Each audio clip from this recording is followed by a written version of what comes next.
ஐயா, அந்த தண்ணீரை எனக்கு கொடும். நான் கொடுக்கும் தண்ணீரை குடிப்பவருக்கு என்றுமே தாகம் எழாது. குடிப்பவருக்குள் பொங்கி எழுகின்ற ஊற்றாக மாறி அது நிலை வாழ்வை அளிக்கும் என்று சொல்கிறார். அந்த ஜீவ தண்ணீரை நாமும் கூட இன்று பருக வேண்டும். அப்படி பருகினோம் என்றால் குப்பை நிறைந்த நம் வாழ்க்கையை கோபுரமாக, ஆசீர்வாதமாக ஆண்டவர் உயர்த்துவார்.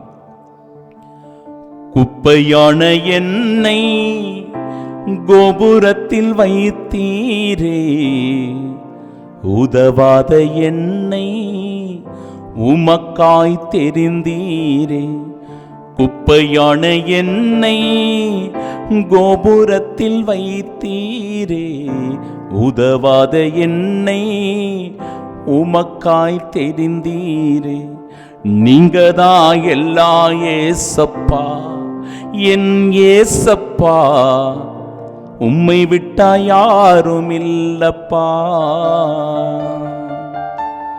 நீங்கதா எல்லா ஏசப்பா, என் ஏசப்பா, உம்மை விட்டா யாரும் இல்லப்பா.